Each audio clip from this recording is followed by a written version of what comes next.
আজ 16ই ফেব্রুয়ারি সোমবার। দেখে নিন আজকের বাছাই করা 12টি গুরুত্বপূর্ণ খবর। শুরুতেই হেডলাইন্স। বুকের পাটায় জোর থাকে তো মসজিদের কাছে আসুক, অর্জুনকে আবারও হুঁশিয়ারি হুমায়ুনের। সংখ্যালঘুদের কাছে যেতে হবে, শুভেন্দুর বিপরীতে গিয়ে মন্তব্য শমীকের। জামিনের পর বড় দায়িত্ব, বারাসাত কোর কমিটিতে গুরুত্বপূর্ণ ভূমিকায় জ্যোতিপ্রিয় মল্লিক। দলের পরে ব্রিগেডে মহা সমারোহ, কর্মীদের ভোকাল টনিক দিতে আসতে পারেন নরেন্দ্র মোদী, অমিত শাহ, চলছে জোর প্রস্তুতি। তারেক রহমানের শপথ গ্রহণ অনুষ্ঠানে যাচ্ছেন না মোদী, বাংলাদেশে ভারতের প্রতিনিধি হয়ে যাবেন ওম বিড়লা। জনপ্রিয় রিয়েলিটি শো থেকে বাদ পড়তে যাচ্ছিল কাঁথির কন্যা, পাসপোর্ট সমস্যা সমাধানে সহায় হলেন অভিষেক। দেবদেবীর ছদ্মবেশে চুরি, কলকাতা পুলিশের জালে 4 গুজরাটি চোর। প্রিয়জনকে হারালেন শেখ হাসিনা, শেষবারের মতো মুখও দেখতে পেলেন না। বাংলা পলিটিক্সের সমস্ত খবর প্রতিদিন সকালে দেখতে সাবস্ক্রাইব করুন আমাদের বি পলিটিক্স চ্যানেলটি। এবার আসছি বিস্তারিত সংবাদে। বাবরি মসজিদ ইস্যুতে বিজেপি নেতা অর্জুন সিংয়ের মন্তব্যের কড়া জবাব দিলেন জনতা উন্নয়ন পার্টির চেয়ারম্যান হুমায়ুন কবির। শনিবার চাপড়া, পলাশীপাড়া ও পলাশীতে একাধিক পথসভা থেকে তিনি স্পষ্ট বার্তা দেন, আমাদের দিকে পাথর ছোড়া হলে আমরা রসগোল্লা ছুড়ব না, উপযুক্ত জবাবই দেওয়া হবে।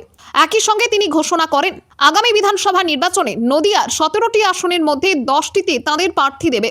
সম্প্রতি মুর্শিদাবাদে বাবরি মসজিদের নির্মাণের কাজ ঘিরে রাজনৈতিক উত্তেজনা বেড়েছে। এর আগে অর্জুন সিং হুঁশিয়ারি দিয়েছিলেন, বাবরি নামের মসজিদ নির্মাণ হলে তা ভেঙে দেওয়া হবে। তার দাবি ছিল, ভারতের সংস্কৃতিতে বাবরি নামাঙ্কিত কোনো মসজিদের স্থান নেই। এই মন্তব্যের আরও একবার পাল্টা জবাব দেন ভরতপুরের বিধায়ক হুমায়ুন কবির। তিনি বলেন, শক্তি থাকলে এসে মসজিদের সামনে দাঁড়িয়ে দেখা, বেলডাঙ্গার মাটিতে কেউ অন্যায় আক্রমণ করলে তার জবাব দেওয়া হবে বলে হুঁশিয়ারি দেন তিনি। এদিন পলাশীপাড়ার সভায় হুমায়ুন আরও জানান, সংখ্যালঘু অধ্যুষিত এলাকায় তাদের দল শক্ত অবস্থান নেবে। পাশাপাশি তিনি মানিক ভট্টাচার্যকে আক্রমণ করে বলেন, দুর্নীতির সঙ্গে যুক্ত ব্যক্তিকে মানুষ প্রত্যাখ্যান করবে।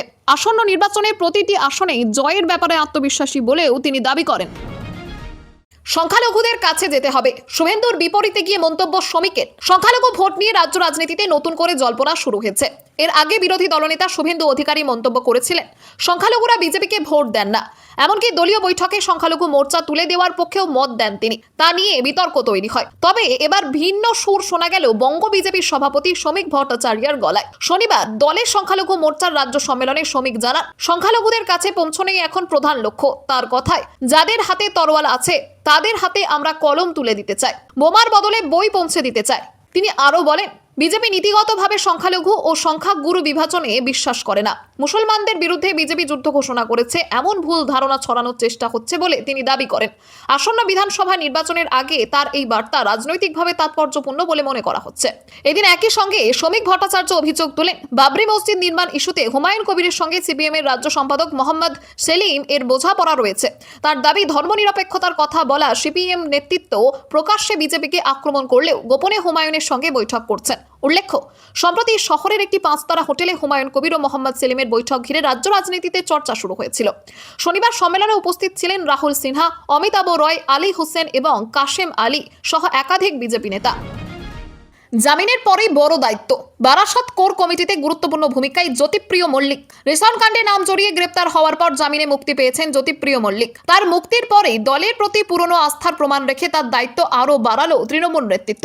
2026 সালের বিধানসভা নির্বাচনকে সামনে রেখে শনিবার জঙ্গিপুর, বহরমপুর এবং বারাসাত এই 3 সাংগঠনিক জেলার জন্য নির্বাচনী কোর কমিটি ঘোষণা করেছে দল। বারাসাতের কোর কমিটিতে যুগ্ম আহ্বায়কের গুরুত্বপূর্ণ দায়িত্ব দেওয়া হয়েছে হাবড়ার বিধায়ক জ্যোতিপ্রিয় মল্লিককে। এই কমিটিতে মোট 16 জন সদস্য রয়েছেন। আহ্বায়কের দায়িত্বে রয়েছেন রথিন ঘোষ, সদস্য হিসেবে রয়েছেন কাকলি ঘোষ দস্তিদার এবং সুজিত বসু সহ একাধিক নেতা। শুধু বারাসাত নয়, জঙ্গিপুর ও বহরমপুরেও পৃথক কোর কমিটি গঠন করা হয়েছে। মুর্শিদাবাদ ও সংলগ্ন সংখ্যালঘু অধ্যুষিত এলাকায় তৃণমূলের সামনে বড় চ্যালেঞ্জ হয়ে উঠেছেন হুমায়ুন কবির। সেই পরিস্থিতির কথা মাথায় রেখেই এই 2 জেলায় সাংগঠনিক জোর বাড়ানোর উদ্যোগ নেওয়া হয়েছে বলে রাজনৈতিক মহলের। জঙ্গিপুর সাংগঠনিক জেলায় 10 সদস্যের কোর কমিটিতে রয়েছেন আমিরুল ইসলাম, জাকির হোসেন এবং বাইরন বিশ্বাস। অন্যদিকে বহরমপুর সাংগঠনিক জেলার 16 সদস্যের কোর কমিটিতে স্থান পেয়েছেন আবু তাহের খান, রাবিউল আলম চৌধুরী এবং গোলাম মুর্শেদ সহ অন্যান্য গুরুত্বপূর্ণ মুখ। দোলের পরে ব্রিগেডে মহা সমারোহ, কর্মীদের ভোকাল টনিক দিতে আসতে পারেন নরেন্দ্র মোদী, অমিত শাহ। চলছে জোর প্রস্তুতি। রাজ্য বিজেপি মার্চ মাসে কলকাতার ব্রিগেডে বড় সমাবেশের পরিকল্পনা করছে, যেখানে প্রধান বক্তা হিসেবে প্রধানমন্ত্রী নরেন্দ্র মোদী উপস্থিত থাকতে পারেন। সমাবেশের সুনির্দিষ্ট তারিখ এখনও ঠিক হয়নি। দক্ষিণবঙ্গের বিভিন্ন সাংগঠনিক জোন থেকে রথযাত্রা বের করে সেগুলিকে ব্রিগেডে একত্রিত করার পরিকল্পনা রয়েছে। দোলযাত্রা শেষ হওয়ার পর রথযাত্রা শুরু হবে। পরীক্ষার মরশুম মিটে গেলে মার্চের প্রথম সপ্তাহ থেকেই বিভিন্ন জনসভা শুরু হতে পারে, যেখানে মোদী, অমিত শাহ উপস্থিত থাকতে পারেন। কলকাতা জোনে ব্রিগেডকেই প্রধান সভাস্থল হিসেবে বেছে নেওয়া হয়েছে এবং দক্ষিণবঙ্গের একাধিক জেলা থেকে কর্মী সমর্থকদের জড়ো করার প্রস্তুতি চলছে। একই সঙ্গে শিলিগুড়িতেও মোদীর সভার পরিকল্পনা রয়েছে। বিধানসভা নির্বাচনের জন্য 294টি আসনে প্রার্থী বাছাইয়ের প্রক্রিয়া ত্বরান্বিত হয়েছে। প্রতিটি আসনের জন্য জেলা কমিটি থেকে 3টি নাম চাওয়া হয়েছে, যা খতিয়ে দেখে রাজ্য বিজেপি কেন্দ্রীয় নেতৃত্বের কাছে পাঠাবে। কেন্দ্রীয় সমীক্ষা এজেন্সিগুলিও নাম সুপারিশ করবে। মার্চের দ্বিতীয় সপ্তাহ থেকে একাধিক দফায় প্রার্থী তালিকা ঘোষণা হতে পারে। শনিবার সল্টলেকের বিজেপি দপ্তরে কোর কমিটির বৈঠকে কেন্দ্রীয় পর্যবেক্ষক ভূপেন্দ্রনাথ যাদব, বিপ্লব দেব, শ্রমিক ভট্টাচার্য, শুভেন্দু অধিকারী সহ নেতৃত্ব রথযাত্রা ব্রিগেড সমাবেশ ও প্রার্থী নির্বাচন নিয়ে বিস্তারিত আলোচনা করেছেন। তারেক রহমানের শপথ গ্রহণ অনুষ্ঠানে যাচ্ছেন না মোদী। বাংলাদেশে ভারতের প্রতিনিধি হিসেবে যাবেন ওম বিড়লা। বাংলাদেশের নতুন রাজনৈতিক অধ্যায়ের সূচনা হতে চলেছে। দীর্ঘ 2 দশক পর বিএনপি ক্ষমতায় ফিরছে। দলের চেয়ারম্যান তারেক রহমান 17 ফেব্রুয়ারি ঢাকায় প্রধানমন্ত্রী হিসেবে শপথ নিতে চলেছেন। এই অনুষ্ঠানে ভারতের প্রতিনিধিত্ব করবেন লোকসভার স্পিকার ওম বিড়লা। প্রধানমন্ত্রী নরেন্দ্র মোদীকে আমন্ত্রণ জানানো হয়েছিল, কিন্তু তিনি ওই দিন মুম্বাই ফ্রান্সের প্রেসিডেন্ট ইমানুয়েল ম্যাক্রোর সঙ্গে বৈঠকে ব্যস্ত থাকায় যাওয়ার সম্ভাবনা কম। পাকিস্তানের প্রধানমন্ত্রী শাহবাজ শরীফও ঢাকায় আসার সম্ভাবনা রয়েছে। অন্তর্বর্তী সরকার প্রধান মোহাম্মদ ইউনূসের প্রশাসন ভারত সহ মোট 13টি দেশকে আমন্ত্রণ জানিয়েছে। এই শপথ গ্রহণ অনুষ্ঠান বাংলাদেশের রাজনৈতিক পালাবদলের পাশাপাশি দক্ষিণ এশিয়ার কূটনৈতিক সমীকরণে নতুন বার্তা বহন করতে পারে।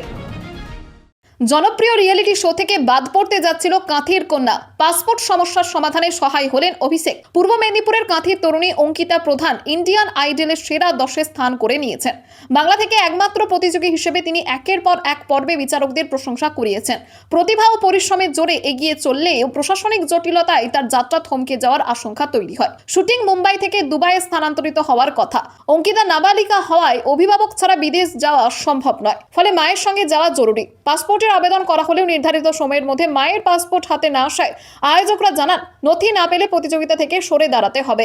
এই সংকটে পরিবার অভিষেক বন্দ্যোপাধ্যায়ের দপ্তরে যোগাযোগ করে। তৃণমূল সাংসদ ও সর্বভারতীয় সাধারণ সম্পাদক অভিষেক বন্দ্যোপাধ্যায়ের তৎপর উদ্যোগে প্রশাসনিক স্তরে দ্রুত পদক্ষেপ নেওয়া হয়। শনিবার মায়ের পাসপোর্ট হাতে পৌঁছে যায়, ফলে দুবাই শুটিংয়ে অংশ নেওয়ার সব বাধা কেটে যায়। দেবদেবীর ছদ্মবেশে চুরি। কলকাতা পুলিশের জালে 4 গুজরাটি চোর। কলকাতার ব্যস্ত রাস্তায় শিব ঠাকুর, কালী সহ দেবদেবীর ছদ্মবেশে চুরি করছিল একটি চক্র। ভিড়ের জায়গা, ট্রাফিক সিগন্যাল বা মেলায় দেবতার সাজে টাকা চেয়ে ভক্তির সুযোগ নিয়ে মানিব্যাগ ও মোবাইল হাতিয়ে নিত। ভুক্তভোগীরা প্রায়শই পরে টের পান।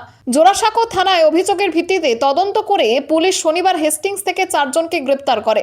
অনিল রামজু সালাত, ধীরু কালো ভাই সালাত, সমীর ভাই সালাত ও রাজু কুমার সকলেই গুজরাটের আনন্দ জেলার বাসিন্দা। গিরিশ পার্ক থানায় এক মামলায় গ্রেপ্তার 2 জনের জেরায় এই চক্রের সন্ধান মেলে। প্রাথমিকভাবে জানা যায়, তারা কলকাতা ছাড়া অন্য শহরের একই পদ্ধতিতে চুরি চালাতো। ধর্মীয় বিশ্বাসকে হাতিয়ার করে এমন প্রতারণায় শহরে চাঞ্চল্য ছড়িয়েছে। পুলিশ বলছে এটি বড় চক্রের অংশ হতে পারে। ধৃতদের জিজ্ঞাসাবাদ চলছে, নজরদারি বাড়ানো হবে।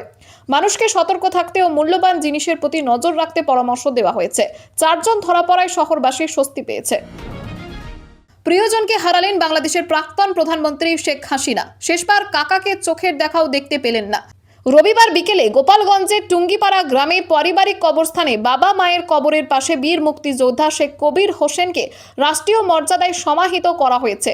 তিনি সম্পর্কে শেখ হাসিনার কাকা ছিলেন। 2024 সালের বাংলাদেশে সরকার বিরোধী ছাত্র আন্দোলনের সময় পদত্যাগ করে দেশ ছেড়ে পালান শেখ হাসিনা।